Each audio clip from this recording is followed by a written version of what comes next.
तो उसके बाद हमने ये स्तोत्र शुरू किया। करीब मुझे लगता है कि मैं 2.5 महीने से कर रहा हूँ इस पाठ को, 2.5-3 महीने से मैं कर रहा हूँ। और मुझे ये लग रहा है कि मैं उस चीज़ से मुक्ति पा लिया हूँ। मेरे ऊपर ऐसा नहीं लग रहा है कि किसी ने कुछ कराया या किया है। मैं उससे अपने आप को बहुत सुखी महसूस कर रहा हूँ अभी। हाँ, आर्थिक स्थिति में मेरी वृद्धि हुई है ये पाठ करने से। तुम्हारी ही सेवा में जीवन बिताऊं, कृपा हो तुम्हारी तो सेवक कहाऊं। उसी राह में मिट जाऊं, उसी राह में मिट जाऊं, राह जो सही है इसके सिवा कोई तमन्ना नहीं है, इसके सिवा कोई तमन्ना नहीं है। लगी रहे जय सिया राम। जय सिया राम। सब सुख लहे तुम्हारी सरना, तुम रक्षक काहू को डरना। हनुमान जी के शरण में जो है उसे संसार के समस्त सुखों की प्राप्ति हो जाती है, वो व्यक्ति निर्भय हो जाता है। आज एक बार फिर हनुमान जी के मंदिर में हम उपस्थित हैं। हनुमान जी साक्षात यहाँ पे विराजमान हैं, संकट मोचन हनुमान जी। और हनुमान जी की महिमा बताने के लिए पूज्य पंडित जी आनंद तिवारी जी उपस्थित हैं। स्वागत है आपका पंडित जी। जय सिया राम। जय सिया राम। पंडित जी हनुमान जी की आराधना में तो रहते ही हैं, साथ ही बहुत सारे ऐसे पाठ हैं जो स्वयं करते हैं पंडित जी हनुमान जी का, और उन पाठों का जो फलाफल है उसे खुद अभिभूत हैं, आप चमत्कृत हैं। जी बिल्कुल। अब इस प्रोग्राम को रिकॉर्ड करने से पहले पंडित जी काफ़ी ऐसी बातें बता रहे थे जिससे कि भक्तों का भी भला हुआ है, और पंडित जी आप तो खुद चमत्कृत हैं ही। आज पंडित जी आपको बरवानल स्त्रोत की जानकारी देंगे कि किस प्रकार से सर्व मनोकामना पूर्ति के लिए बरवानल स्त्रोत का हम पाठ किस प्रकार से करें, और साथ ही उसके पहले पंडित जी कुछ ऐसे अनुभव बताएंगे आपको जिसको सुनने के बाद आप भी आश्चर्य में पड़ जाएंगे कि हनुमान जी कितने दयालु हैं और कितनी जल्दी कृपा करते हैं भक्तों पे। पंडित जी एक बार फिर से आपका स्वागत है, और हम चाहेंगे कि आज जिस पाठ को आप बताने जा रहे हैं उसके पहले कुछ अनुभव जो आप बता रहे थे भक्तों के साथ आप साझा करें। जी जय सिया राम सभी को। मैं ये कहना चाहूँगा कि अभी कुछ दिन पहले की बात है, मुझे मेरे नंबर पे राजस्थान से फ़ोन आया, और वहाँ से एक महिला ने कहा कि मुझे कुछ शारीरिक प्रॉब्लम है। ये हनुमान भक्ति से ही हाँ, हनुमान भक्ति से रिलेटेड उन्होंने उसी नंबर पे फ़ोन किया था। तो उनसे हमारी बात हुई, उन्होंने अपनी परेशानियाँ हमें बताई। उन्होंने ये कहा कि हमारा दिमाग बहुत ज़्यादा भारी रहता है। अच्छा। और उन्होंने कहा कि मतलब शरीर में भी बहुत सारी हमारी परेशानियाँ रहती हैं। उनसे हमारी बात हुई, काफ़ी देर बातचीत हुई, तो उन्होंने हमसे कहा कि आपको जो अच्छा लगे आप उसका पाठ कर सकते हैं, हमें कोई दिक्कत नहीं है। तो हमने कहा कि आप अभी तक कौन सा पाठ कर रहे हैं? उन्होंने कहा कि हम बराबर सुंदरकांड का पाठ करते हैं। हमने कहा कि चलिए वो भी बहुत अच्छी बात है। उसके बाद उन्होंने हमसे कहा कि आप हमारे लिए बजरंग बाण का पाठ कीजिए। हमने उनके लिए बजरंग बाण का पाठ किया, और मुझे लगता है कि 1 हफ्ते में वो बहुत स्वस्थ हो गई, और अब कहती हैं कि मतलब हमारा दिमाग बिल्कुल भी भारी नहीं रहता। बहुत खुश हैं, प्रसन्न हैं। और उन्होंने अपना अनुभव हमें ये साझा किया कि मुझे 3-4 दिन के अंदर से ही काफ़ी परिवर्तन हुआ। और उसके बाद हमने कहा कि आप जो भी करना चाहें कर सकती हैं। हनुमान जी की पूजा पाठ आप करिए, कोई भी मंत्र पूजा, कोई भी स्तोत्र बाण करिए, उससे कोई दिक्कत नहीं है। सबसे भगवान प्रसन्न होंगे। और हमने उनको अलग से कहा कि आप हनुमान बड़वानल स्तोत्र का पाठ करिए। अच्छा। उनको हमने इसलिए बताया है कि अगर उनके ऊपर कोई कुछ जादू टोना करा देता है, ऊपरी बाधा अगर ऊपरी बाधा अगर कोई करा देता है जिससे थोड़ा सा दिमाग भारी रहता है, परिवार में खुशी नहीं रहती है, तो हमने उनको कहा कि मतलब आप हनुमान बड़वानल का स्तोत्र का पाठ कीजिए, उससे हर प्रकार से वो सुरक्षित रहेंगे। यानी कि हम ये कहेंगे कि तंत्र मंत्र का प्रभाव नहीं होगा, कोई शत्रु उनको परेशान नहीं करेगा। उसके बाद ये होगा कि मनचाहा जो भी फल उनको चाहिए हनुमान जी से, उस पाठ को करके, हनुमान बड़वानल स्तोत्र का पाठ करके वो प्राप्त कर सकते हैं या कर सकती हैं। तो मैं यही सबको सजेशन दूंगा कि हनुमान बड़वानल स्तोत्र को हल्का में न लें। हनुमान बड़वानल स्तोत्र काफ़ी प्रभावी मंत्र है, काफ़ी प्रभावी स्तोत्र है।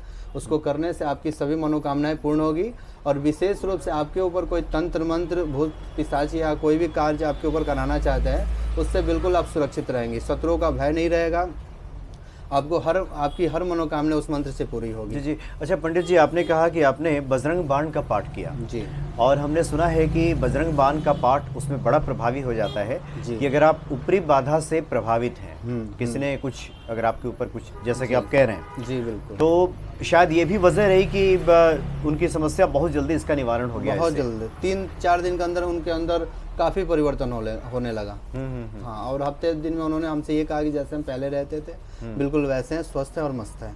अच्छा, तो अब आपने सलाह दी ऐसे लोगों को कि आप विभीषण जी द्वारा रचित बिल्कुल बड़वानल स्त्रोत का पाठ करें। जी, अच्छा पंडित जी, कुछ आप कानपुर का भी अनुभव अभी बता रहे थे, वहाँ से भी हाँ। कॉल आया आपके पास। तो मैं ये बताना चाहूँगा कि एक मतलब कोई व्यक्ति हैं हमारे कानपुर से जुड़े हैं, उनको मतलब थोड़ा सा परेशानी हो रही थी शादी से रिलेटेड, यानी यहाँ तक ये नौबत आ गई थी कि तलाक भी होने वाला था उनका, और वे दोनों मांगलिक भी थे। अच्छा, दोनों मांगलिक भी थे, और ये था कि एक निम्न थे और एक थोड़ा उच्च कोटि के थे। तो उन्होंने हमसे उपाय पूछा, तो हमने कहा देखिए, निम्न और उच्च मतलब? निम्न उच्च का ये होता है कि किसी के कुंडली में मंगल जो है वो लग्न कुंडली से और चंद्र कुंडली से अगर केंद्र भाव में होंगे 1, 4, 7 और उसके बाद अष्टम, दसम और 12वें भाव में जो मंगल होते हैं ये उच्च के होते हैं। और चंद्र कुंडली भी वैसे ही है, जिसमें लग्न में जैसे मंगल बैठे हैं वैसे अगर चंद्र कुंडली में भी बैठे होते हैं तो ये उच्च के हो गए। अगर लग्न में मंगल उच्च जैसे केंद्र में बैठा है या जो हमने भाव बताया उसमें बैठा है, अगर चंद्र कुंडली में उससे थोड़ा सा एक भाव में पीछे हो जा रहे हैं, ये थोड़ा निम्न हो जाता है। ऐसा मतलब ये ज्योतिष का टेक्निकल मामला है। अच्छा, मतलब ये एक निम्न और उच्च का। अच्छा, जी जी। वैसे मांगलिक ही होते हैं, चाहे उच्च हो या निम्न हो, स्वभाव उनका उग्र ही होता है थोड़ा सा।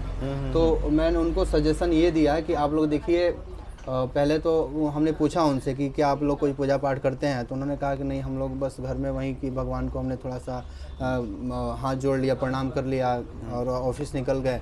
लेकिन काफ़ी ज़्यादा वो लोग परेशान थे, तो हमने उनसे कहा कि काम करिए आप, आपको जो लगे कि आप हनुमान जी का पूजा पाठ कर सकते हैं, आप सिंपल तरीके से आप हमने ये कहा कि आप सिंपल तरीके से हनुमान जी की पूजा की। उनको ये बताया कि आप शुरुआती तौर पे आपको जो अच्छा लगे आप कर सकते हैं। तो उन्होंने कहा कि हम मतलब हमको याद कुछ नहीं है हनुमान जी से संबंधित। हमने कहा हनुमान जी का नाम याद है? उन्होंने कहा हाँ याद है। हमने कहा कि ओम हनुमते नमः कहिए। अच्छा, उन्होंने कहा ठीक है। उसके बाद हमने कहा कि हनुमान चालीसा अगर आपके पास हो उसका नियमित पाठ कीजिए। उन्होंने कहा कि ठीक हम करेंगे।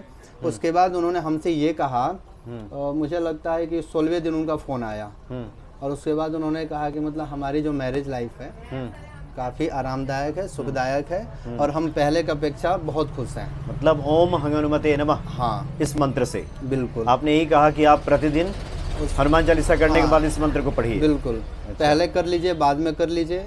उन्होंने किया, उनको काफ़ी लाभ मिला इस चीज़ से, बहुत प्रसन्न है वे लोग आज। जी हाँ, जी हाँ, और बिल्कुल। और हम भी भक्तों की जानकारी के लिए बता दें कि ये सच में बड़ा ही चमत्कृत करने वाला ये है। और आपने जो कि चर्चा की तो मुझे ध्यान आया कि मैं भी जब हनुमान चालीसा का पाठ करता हूँ तो ये मंत्र जरूर मैं कम से कम एक माला करता ही करता हूँ। ओम हंग हनुमते नमः जो बीज मंत्र है, हाँ। या फिर ओम हनुमते नमः। हाँ, एक मैं भी करता हूँ, ओम हंग हनुमते रुद्रात्मकाय हूँ फट। अच्छा, जो पूर्ण मंत्र है इसका। तो उसमें देखिए ये कहा जाता है कि कोई मंत्र स्पेशल इस काम के लिए होता है, मैं मानता हूँ उस चीज़ के लिए होता है, लेकिन उसके साथ वो अलग भी प्रभाव हमें देता है। अच्छा, जैसे हम जो मंत्र करते हैं उसमें देता है कि कोर्ट कचहरी का कोई केस हो वो आपका खत्म हो जाएगा। आपको रात में कोई अगर सपना आता है भूत का या पिशाच किसी चीज़ का, अगर आपको सपना आता है तो वो मतलब नहीं आता। लेकिन मैं ये भी कहूँगा कि हमारी आर्थिक स्थिति से संबंधित भी होता है, हमारी आर्थिक स्थिति की भी वृद्धि करता है। यानी कि पैसे से संबंधित अगर कोई समस्या हो तो अपने आप उसमें भी हमें लाभ मिलता है। और आजकल के समय में ज़्यादातर तो समस्याएं हम देखते हैं, लोगों से बातचीत होती है, 70-80% लोगों की तो आर्थिक समस्या ही होती है। यही होती है आज के समय की सबसे बड़ी परेशानी समस्या, तो उसका भी निवारण हो जाता है। बिल्कुल बिल्कुल। कोई एक मंत्र हमें लेके चलना है जो आपको याद हो, जो श्रद्धा से याद हो। हाँ, ये भी कहूँगा कि 3 महीने में 2 महीने में एक बार हनुमान जी का पूरा का पूरा चोला का सेट चढ़ाएं। अच्छा, इससे भी मतलब हमारी जो भी बाधाएं होंगी या आने वाली होंगी वो भी मतलब कम हो जाएंगी। चोला का पूरा सेट चढ़ाएं। कोई भक्त अगर चढ़ाना चाहते हो तो क्या क्या उसमें होगा पंडित जी? मैं बताऊंगा, जैसे हनुमान जी के लिए जो सिंदूर होता है, हनुमान जी का जो स्पेशल सिंदूर होता है वो ले लें। उसके बाद चमेली का तेल होगा उसमें, और चांदी का वर्क होता है, फिर से एक कपड़ा हो गया, इनका जनेऊ हो गया। और भोग में अब जिनको जो पसंद हो वो वो लगा लेते हैं। सकते हैं। अच्छा। जैसे पान का बीड़ा भी लगा सकते हैं, बूंदी का जो लड्डू होता है उसका भी भोग लगा सकते हैं, बेसन का लड्डू का भोग लगा सकते हैं, चना गुड़ का भोग लगा सकते हैं। एक रोट हम बनाते हैं घर पे, आटा का रोट जो बनाते हैं, आटा में गुड़ मिला के। आटा में गुड़ मिला के उसमें इलायची डाल दिए, थोड़ा सा जो गड़ी का गोला होता है, नारियल का जो गोला होता है उसका भूरा उसमें हम मिक्स कर देते हैं। उसके बाद खूब बढ़िया से उसको मिक्स करके लड्डू जैसा लड्डू बना बना के देते हैं। और उसका भी हम भोग लगाएंगे तो भगवान बहुत जल्द प्रसन्न होते हैं। तो ये सब चीज़ें मतलब चोला के रूप में आप चढ़ा सकते तो आप पंडित जी को कम से कम 1 महीना, 2 महीना, 3 महीना में भी कम से कम हैं। हाँ, किसी भी मंदिर में पंडित जी को आप सामग्री दे दीजिए, इससे हनुमान जी की प्रसन्नता बिल्कुल बिल्कुल प्राप्त होगी। क्योंकि ये सब ऐसी क्रियाएं हैं जो धीरे धीरे ईश्वर से हमें जोड़ती हैं, जोड़ती हैं। हाँ, धीरे धीरे हम सामीप्य प्रदान कराती हैं। तो पंडित जी उनका 16 दिनों में आपने कहा कि मंत्र जप किया और उसके बाद सब समाधान हो गया। और इसलिए मैं जिज्ञासा रख रहा हूँ आपके सामने, क्योंकि मेरे पास भी जब मेरी भी बातें होती हैं लोगों से, आप लोगों के पास भी लोग कॉल्स करते हैं लोग, मुश्किल कहाँ आती है? जैसे आपने बताया कि बहुत सारे लोग स्थिर होकर के पूजा नहीं करते, कुछ दिन ये उपाय किया, कुछ दिन वो उपाय किया, और जिसकी वजह से शायद फलाफल में देरी हो जाती है। मैं ये कहूँगा कि उनको अपने इष्ट पे भरोसा रखना चाहिए। हम जगह बदलेंगे या दूसरे के पास जाएंगे तो हो सकता है कि हमें जितना लाभ मिला था उसका फिर से जीरो पे हम आ जाएं। दूसरे के पास जाएंगे तो फिर जीरो से शुरू करेगा। हम जहाँ पहले थे अगर वहीं से हम और आगे बढ़ते जाएंगे तो हमें जल्द से जल्द लाभ मिलेगा। तो मैं ये कहूँगा कि किसी एक जगह आप स्थिर रहिए। और अभी कलयुग में हनुमान जी जीवित है, बिल्कुल हमारे आसपास हैं, हमारे समक्ष है, हमारे पास बैठे, ये हमें अनुभव करना चाहिए और उनकी हमें सेवा करनी चाहिए।